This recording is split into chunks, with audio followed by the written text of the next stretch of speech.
And this is Mission Control Houston. As promised, we have a special guest with us today remotely, calling in from Moffett Field, California at the NASA Ames Research Center.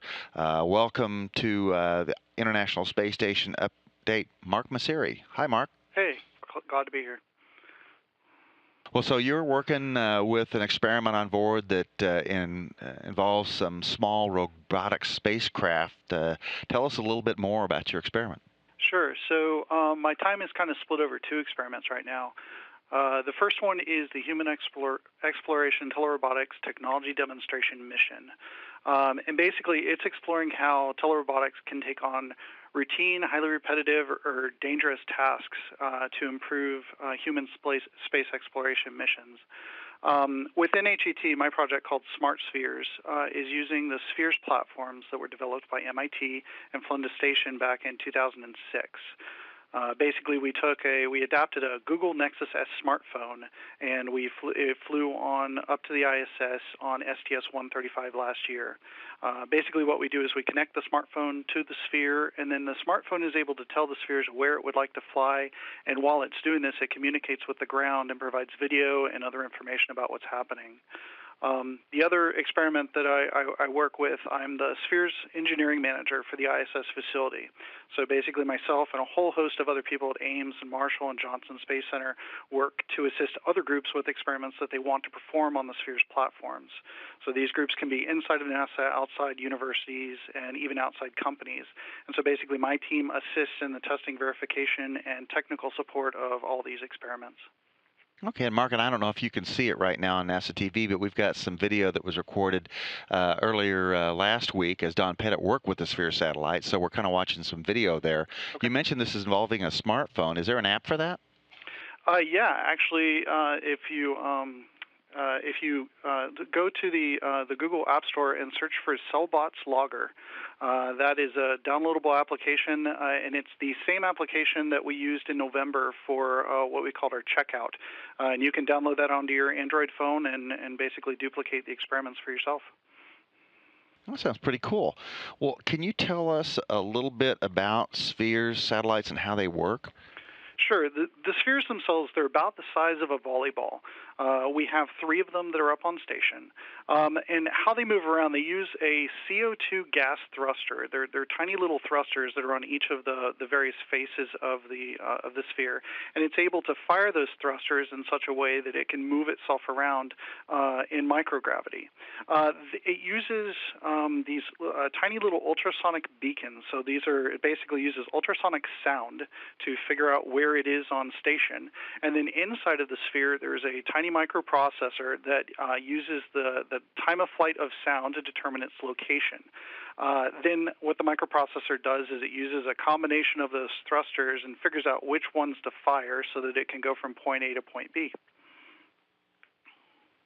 That's wild, and a lot of people have compared these to the target droids that were used by Luke Skywalker in Star Wars to hone his lightsaber skills. Absolutely. If you go back and talk to a lot of the engineers that were on the original team, that was a huge source of inspiration for that and a couple other free flyer projects that have been on the ISS and on shuttle.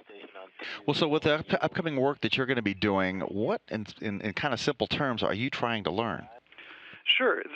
One of the big things that we're trying to explore is the idea of allowing crew to do other things. There's a lot of if you've watched any of the ISS activity, you know that crew is very, very busy, and often the jobs they perform can be very dangerous. And we're trying to find ways to leverage telerobotics to help lessen the burden on crew and give them more time for interesting things such as science and mission-related tasks. On Earth, we're becoming very accustomed to having things like robot vacuum cleaners, and we hear about new developments like self-driving cars. Our research is similar, but it's in space. We hope to have robots on the ISS and in future missions performing a lot of the mundane and dangerous tasks that humans now perform.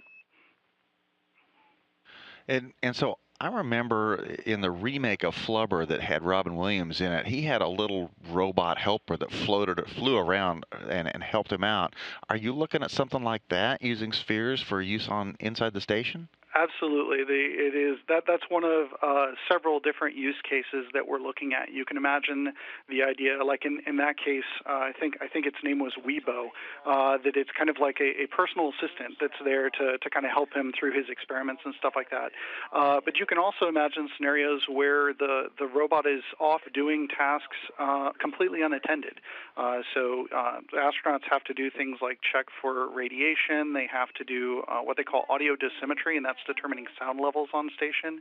And so you can not only imagine robots working in combination with humans as a teammate, but then them also going off on station and kind of doing their own thing and providing their own services. Well, and I guess with a timeline is so packed for the crew all the time, that would free them up for additional research or other activities, huh? Sure. The other thing that it does is it benefits ground control. So, as I'm sure you well know, there's a lot of cases where a camera isn't exactly in the right position, or it would be really nice if we could go over and look at this panel or see something that's been going on, in a different area of station from where you might have camera coverage.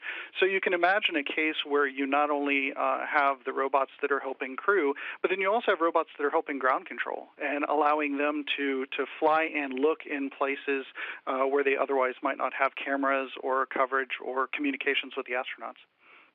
Oh, well, and so it's a little obvious to me, but maybe you could explain to our viewers how microgravity makes this experiment possible. Sure. Well, for missions in space, microgravity is really how the astronauts work and live. For robots to work successfully in space, we need to know how to control them safely and productively. We take it for granted on Earth that we have a fair amount of friction and gravity and other things that are in our lives. So if you're in your car and you take your foot off the gas, the car will eventually roll to a stop due to friction and other effects. But when you're in microgravity and you fire a thruster in one direction, you're going to need to fire a thruster in the opposite direction to stop. And so there's a subtlety there. And also imagine trying to drive your car where there's a 1 to 2 second delay between what you do and what the car actually does. That would not only be difficult, but it would actually be very unsafe. And so our experiment is helping us design intelligent robotic systems that can enable us to work in microgravity and cope with these unique issues. Well, so how do you get into this kind of research to help people that might have similar interest in robotics or in developing apps for space? What's your background? Where are you from? Where'd you go to school? Sure. So I am a self-confessed geek. Grew up working and playing with radio-controlled cars and other kinds of good geekery.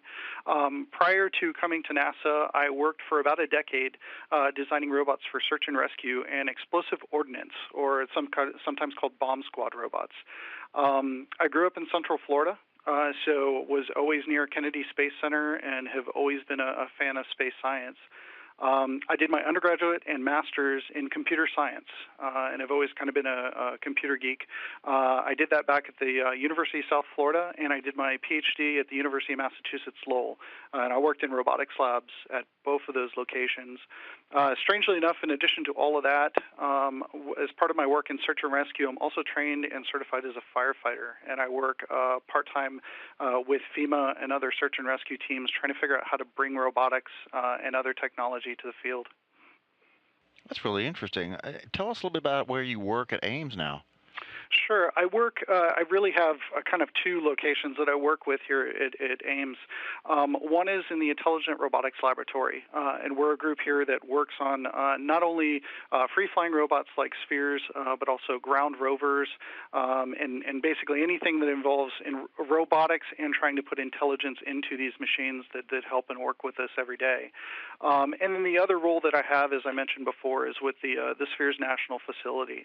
And so we have a whole lab here we are able to fly the spheres more or less frictionless on a large polished granite table, and we can bring visitors in and other investigators in and allow them to fly their experiments on the ground in 2 dimensions before they actually fly them up on the International Space Station. And there have been some student experiments too on that. Have you worked with students on this? Absolutely. So that's probably the Zero Robotics program is what you're talking about, and my group in particular provides a lot, some of the technical support and other support features for that.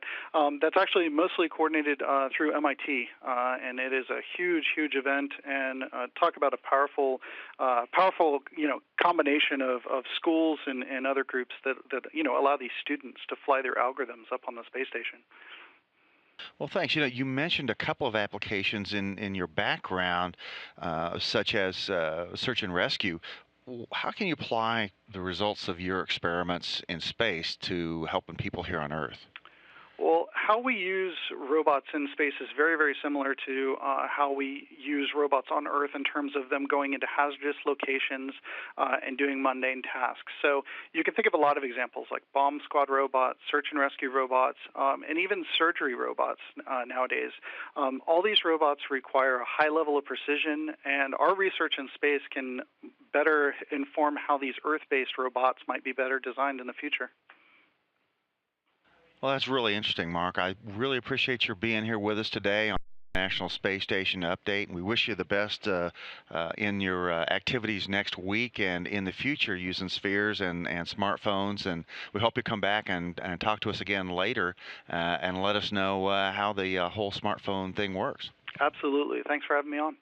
All right, thanks again. That was Mark Mazzeri from the Ames Research Center in Moffett Field, California, who's working with connecting smartphones to the Sphere satellites on board the International Space Station and testing new realms of robotic assistance to humans, both in space and here on Earth.